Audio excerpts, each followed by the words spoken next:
కాబట్టి ఈ రాత్రికాల సమయమున ఈ యోహాను సువార్తలో మనం చూస్తూ వచ్చినట్లయితే 4వ అధ్యాయంలో మనకు కావాల్సింది 2 వచ్చినాయి. చదువుకుందాము మరలా.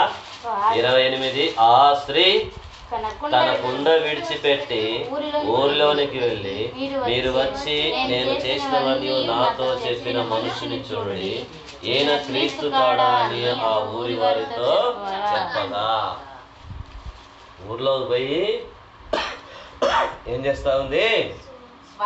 సువార్త చేస్తుంది. ఏ రోజైనా నీళ్ళ కోసం పోయి కొండను విడిచిపెట్టి ఊర్లోని పోయి సువార్త చెప్పిన సందర్భాలు ఉన్నాయా? మందిరానికి వస్తాం, ఈ వాక్యం వింటాం, ఈ వాక్యం చదువుతాం, కానీ క్రియ ఉందా? కార్యం జరిగిందా?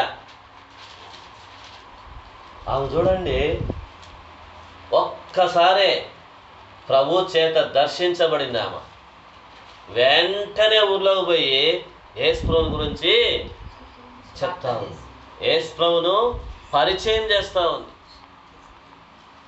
యేసు క్రీస్తు ప్రభు వారిని మీ గ్రామాల్లో పరిచయం చేశారా? యజమానుని చిత్తం ఎరిగి ఉండియు సిద్ధపడక అతని చిత్తము చొప్పున జరిగింపక ఉండు దాసునికి అనేకమైన దెబ్బలు తగులును. చూసారా వాక్యం ఎట్లుందో? తన చిత్తం ఎరిగి ఉండియు అంటే దేవుని యొక్క చిత్తం ఏంటో ఎరిగి ఉండియు. తర్వాత ఏమని రాయబడింది?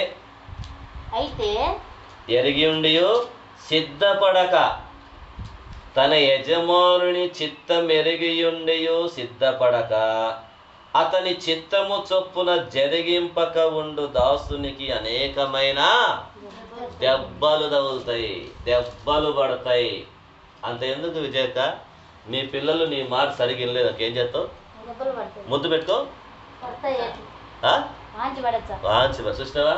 అంటే మన పిల్లలు మన మాట వినకపోతేనే చూడు అక్క వాంచి పడేస్తానట్టు. అంటే దేవుడు కూడా కొడతాడు. అంత ఎందుకు? ఈ ఇద్దరు పిల్లల్ని ఈమె ఎట్టగొట్టేది తెలుసునా? అదేమంటారు? అట్ల కాడ అంటే ఇలా తెలియదమ్మా. మీరేమంటారమ్మా? దోశని ఎత్తుతుంది చూడు.